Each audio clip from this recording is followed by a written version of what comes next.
Welcome to the Zandbergen Report, where wealth strategies and investment wisdom collide, featuring your distinguished host and certified financial planner, Bart Zandbergen. Welcome to our show of Dream Chasers and Wealth Makers. We are thrilled to be back in virtual studio today with a new episode of the Zandbergen Report. I'm proud to bring in the movers, shakers, and difference makers who are passionate about sharing what they have learned and what you need to know today. And today I'm very pleased to have in studio Deborah Miller, owner of YNG Studios. Welcome to the show, Deborah. Thank you, Bart. So nice to be here. Thank you for... Of course. And Paul, of course, great to see you as usual. Yes, exactly. Here, wow, we got a full tour before the event here of her whole yoga studios there. Yeah, looks like they're doing a lot of work. So, Deborah, let's just start with what is YNG Studios? Well, YNG Studios is a yoga studio, and we were formerly Asana Fit. And my husband and I bought the studio a couple years ago. And when we bought the studio, I felt very compelled to rebrand it with YNG. YNG is the amalgamation of the word yin and the word yang. So you put yin and yang together, you get YNG. So I know, like, what? But it was really important to me to have a name that had only 3 letters in it, because 3 is, if you get into numbers and numerology, it's a very powerful number. It's mind, body, spirit, Father, Son, Holy Spirit. There's many attributions to the number 3. So I really wanted to create something with 3 letters in it because I felt like it was very powerful. Pyramids are triangles, and that's 3 ends. And I don't want to get too weird on you, but it's just, it really resonated with me that we're always trying to find the balance between our yin and our yang, our feminine and masculine, the dark and the light, the up, the down, the good, the evil. You know, there's always this inner struggle and maybe even outer struggle. Mm-hmm. And we can find the space between those 2 opposing efforts and find peace, then you're at YNG. So that is a great explanation and a great name with a lot of meaning behind it. So well done. Thank you. I've read a little bit about you, and it looks like you've had quite a journey to get from where you were to where you are today. So why don't you share a little bit about that? Well, it's been an amazing journey. I was a business owner prior to owning this business for about 24 years. I owned a hair salon, a really very successful hair salon that got a bit bitten in 2008, in our deep struggle through the economy. And I did end up closing that business, which was devastating at the time. But I really took it as a time to reinvent myself and decide, how do I want to move forward, with this. I was also going through multiple back surgeries, and there was a coming together of so many different things that were happening at the same time. Then when this opportunity to open the yoga studio came to me, I had already been becoming a yoga teacher, finding yoga. I mean, I've skipped over a bit of the story. I came to yoga. This was actually the very first yoga studio that I ever practiced in. Wow. So I was planning on going on a missionary trip to Africa. I was really deeply moved and by the plight of just the worldwide water shortage. Like, we have water, many people don't. Safe, clean drinking water kills more people on this planet than wars and any other pandemics put together. So water was really a powerful drive for me. So bringing clean water and community development to third world countries was really important. So in my preparation for that, with the mind of an athlete, I decided to go to a hot yoga studio thinking this will emulate what it might feel like to be in Africa, because I had no idea. So I set foot into this studio, and for the first few weeks, it was exactly that. It was just trying to take the hella hottest class I could find and endure it. And then all of a sudden something changed. I started connecting to what the instructors were saying, the life lessons, the philosophies. It was lining up with the way I felt about the world, the big world view. And all of a sudden my body was responding, a body that I thought was minimized. Like, I was never going to be an athlete again. I was never going to do and move and breathe the way that I used to breathe. And then I came in here and it all changed, And so once I connected with that, I wanted to learn more so that I could share more. And over time, I became the top instructor here. And then over time, when the studio owners wanted to sell the studio, they offered it to me. So here we go. And so how long ago did you take over? We took over 2 years, June 1st. So that was we celebrated our COVID birthday, our COVID anniversary. Yeah, we're going to get into that, of course, and how you pivoted with all that's going on. Are you finding that there, as a previous business owner, a lot of similarities to your hair business to the yoga business? That's a great question. I think that there's a lot of similarities in just owning a business in itself. It requires a lot of attention, like a newborn baby. You got to nourish it and nurture it and pay attention to what your goals are. I learned so much from when I owned the hair salon that I applied to owning the yoga studio, that everything really prepared me for being where I am now. Like, I feel very confident and comfortable, even in this really difficult time, because I've, survived this other difficult time. What happened in 2008 felt devastating to many business owners, because it was really difficult to stay open and keeping the business alive. And all of that is very similar to what's happening here. You have to create a staff that's loyal to you, that believes in your brand, that is behind you. You have to let those people shine, get out of your own way, be open to change, and moving forward, evolve or die, right? So it's really adapt or die, like you have to keep in the front versus being reactive, a step ahead, but really letting the people around you flourish and shine. So you mentioned that you were an athlete, or still are an athlete. Do you do other sports or other type of training now, or is it strictly yoga? It's strictly yoga, but our studio does, and this is actually one of the classes that I shine in, is it's a combination of yoga with weights incorporated and cardio incorporated. So, I often get asked, especially the age I am, which if you ask me, I'm totally not going to tell you. But it's old enough to where I could be teaching, saying, I'm the oldest one in this room, drop and give me 10, you can do 10 more. So people will ask me if I do other things, just because of how much I get from these sculpting, shredding classes that incorporate weight resistance, cardio, and then also flexibility through the yoga. So it's a triple threat. Wow, I've never heard something like that. I mean, myself included. I'll do it occasionally, yoga, but that's in addition to my weight training. So I've never heard of something like that altogether. That's interesting. It's so awesome, Bart, because I call it like the gateway to yoga. The gateway, right? The gateway, because there's so many, especially men, who come in and they're really like, look, are you going to sit me in a room and chant? Because I'm not ready for that, And I get that, right? Because we're all on different layers of our journey. And this is it's really fun. Our studio specializes in this kind of class. It really has kind of separated us from the other studios, because we put as much priority to that as we do to the flexibility classes, to the gentle flow, to the sound healings. And it is the gateway. So when guys come in, especially guys that are yoked, and it's like they've been to the gym and they're like, all right, my girlfriend brought me in here, so I'm going to take a yoga, whatever's, I'm just hoping this be some points for tonight. Yeah. And they go into the room and they're like, where's your big weights? You only have up to 10 pounds in there. And, when I'm in the gym, I use whatever weights they use. And I'll always say, look, use your 10-pound weights. If those are not enough for you, the next time you come in, I will have whatever weight you need. And I've never had any guy, from military to bodybuilders to professional athletes, ever needing more, because it is tough. And they're the ones that are struggling, because it's a lot of reps. It's really moving muscles in every direction. We're using the sleepy muscles that you don't even know exist. And then holy guacamole, you're into it. All right, Deborah, that kind of sounds like a challenge. It all depends, Bart, because I hear that you're an athlete too. So I'm like, hey, Bart. So 10 pounds. So, all right. We'll see. All right. And 10 pounds is even too much. But you know what?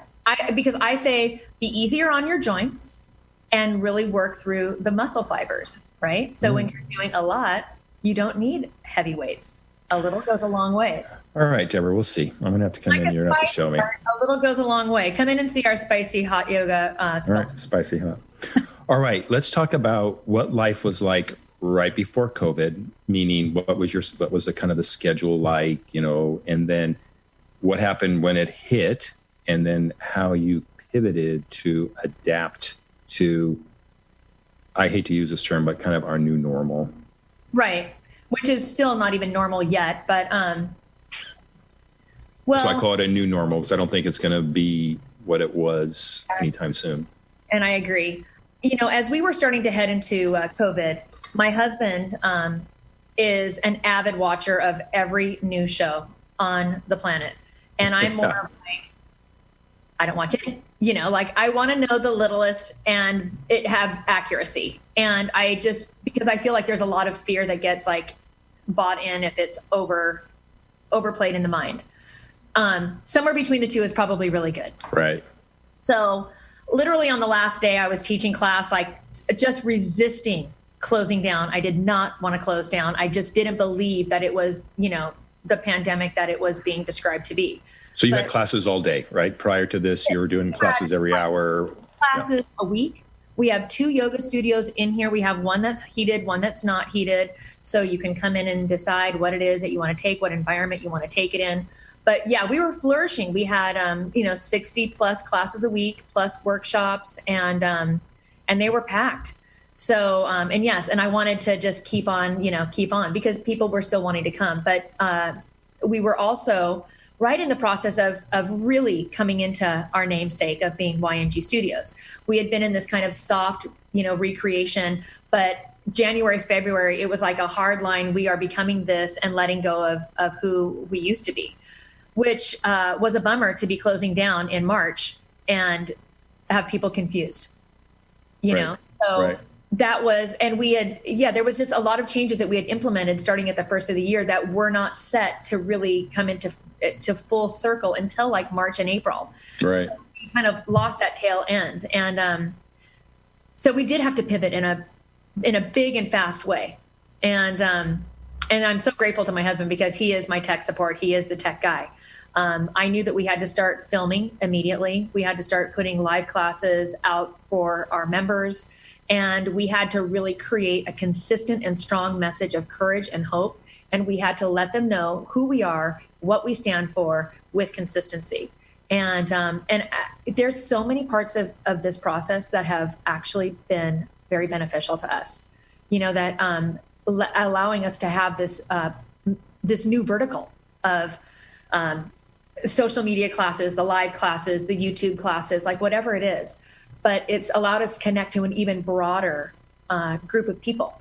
And we put everything out for free because we really know that there's so many people that cannot afford to do yoga right now. And they're really nervous about even coming in a little bit. So what we had was a full-fledged business with 60 classes, and how we're coming back is slow and steady. We're having about 3 to 5 classes a day. And over time, we'll continue to expand. We haven't opened up the hot room yet. The hot room is going to be opening up if God allows, right? It's manifesting it 4th of July. I think that's a day to shoot off some fireworks in that hot room and light it up. Okay. So you had the 60 classes a week, and you went to, sounds like virtual type classes. Were they live virtual or were they pre-filmed? No, they were all live. So we filmed live every single day. So my husband and I were filming and processing and creating live content, sometimes 5 or 8 classes a day. We were keeping almost our full schedule in the live platform. And at the same time, repurposing and remodeling and really creating a branded experience for our students. So when they came back, it felt like they were coming back to something stable and secure and safe. And I think that was a real important, introduction for them to come back. Everybody is a little off their right. their center, right? Yeah. So, so it was live classes, but then we also filmed them to save them and put them onto YouTube. So if you missed it live, then you can catch it when you wanted to on YouTube and practice to your schedule. What a great contribution. We just said you weren't charging for that. I think that's a really nice contribution. And I don't know, kind of a way to give back when people are down. And I'm sure your people were like me, were like, oh, I don't have a gym to go to. What am I going to do? And so having that service must have been really amazing. And some of the gyms are not reopening. There's a lot of the gyms that we're real familiar with that have been like the heartbeat of our community that are not able to reopen right now. So right. I always, being of service, generous, giving things away has always been a part of just who I am. It's part of my DNA. There's a word in yoga that's called seva, which is just an act of service without expecting something in return, not financial, not a gratitude. Just, you're just giving it away because it feels right. And that's what it felt like. There was tons of classes that people were charging for, and everybody needs to make a living. So I have there's no problems with that. But I just felt like from where we stood, that it was really important for us to not charge and give something to the community and just say, we see you, we hear you, we feel you, and we're here for you. So you reopen, you're having fewer classes. What else are you doing to keep people encouraged and make them feel safe? Well, we started after we opened putting a couple of classes outside. So there's a park that's right by us, and again, free to the whole community. And we put those park classes out, so people can absolutely keep social distancing and also get some movement. And it's been hugely successful. So loving doing the park classes, staying connected, just trying. We've put on a drive. We're putting on a drive for the homeless. And at this moment, I just feel like there are so many people, even though it feels like we have lost everything, like we have nothing, right? My husband lost his job. We have, same, there's a business that is, we like everybody's struggling.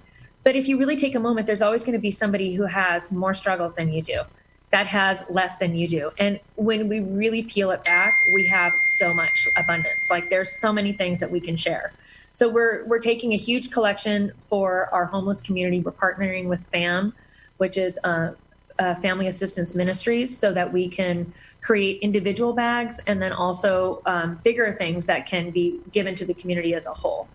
So that's a bit where my heart resides. So great.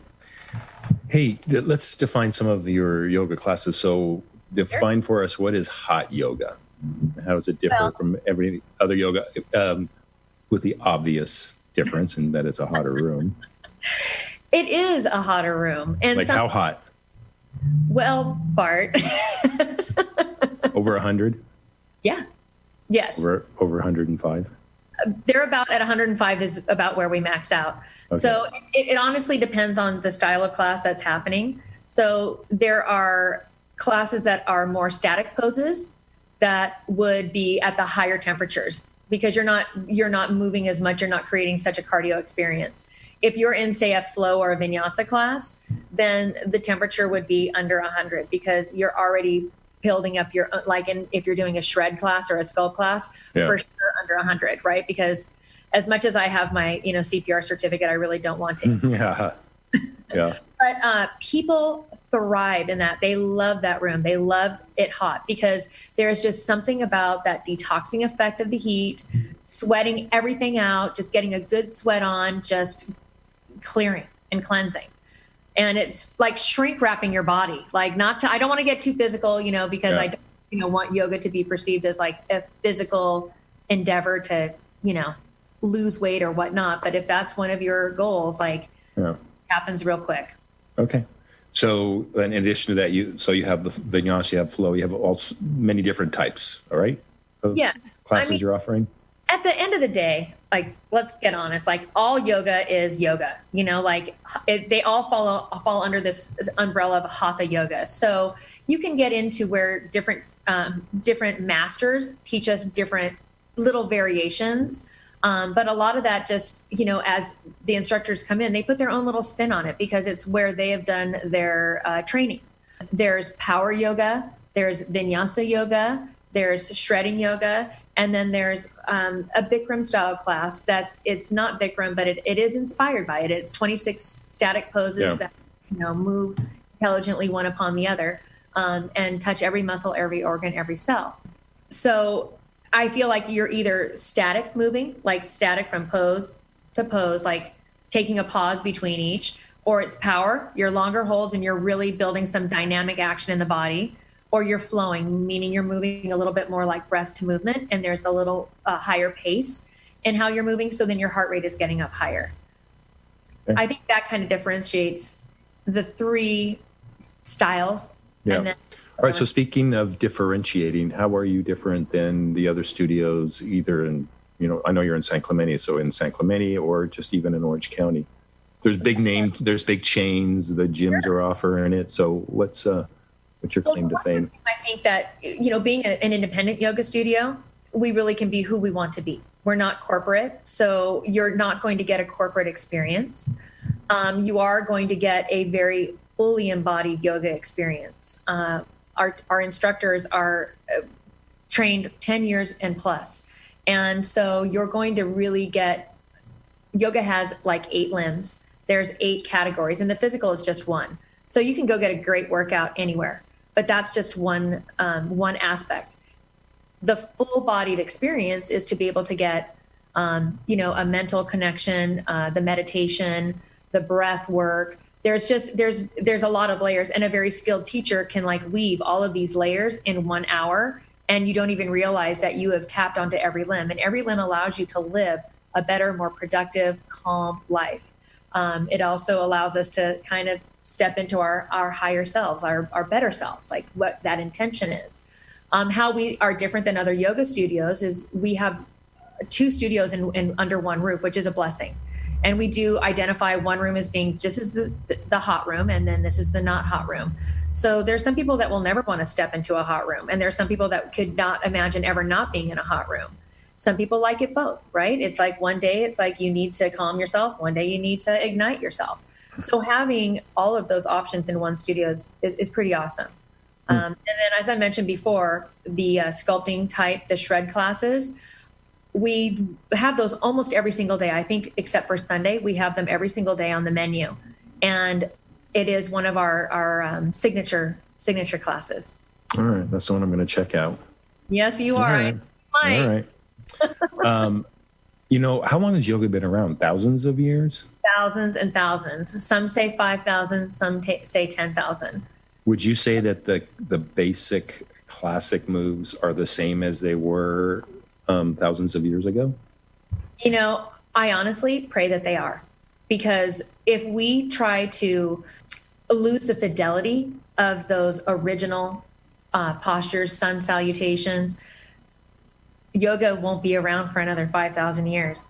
Like that's part of the 8 limbs. That's part of really being able to, as a yoga instructor or as a studio owner, impart what yoga is. It's so much more than that physical practice. And there's many studios, because they may be corporate or, just whatever the belief system is, that want to not offend somebody. So they don't want to teach some of the older teachings because it doesn't maybe resonate with, something today. It's really important, I think, that we honor what yoga really, where we came from. These are the deep roots, and the roots are what keep us grounded, right? Shallow roots are no bueno. So we want these roots to be like really deep and integrated, right? So this tree has an integrated root system, this one, and then they kind of meld together. And that's how it should be, like all yoga studios, holding each other, supporting each other up, keeping the roots growing really, really deep, and being like, there shouldn't be competition. Yeah. There's 3 other yoga studios here in San Clemente, and all of us owners, we we get together all the time, and we share our journeys, we support each other. We hold each other's feet to the fire. It's been, I really believe that that is such an important part for our whole community to see us stepping out. We post our pictures saying, hey, we're together, we're having lunch, we're talking about what's happening, and we're creating solutions. So really, if we preach like no competition and no judgment, then we got to live that. And so that's what we're stepping into. That's so great. So as we're getting close to the end here, Deborah, I always have the honor of asking my final thought question.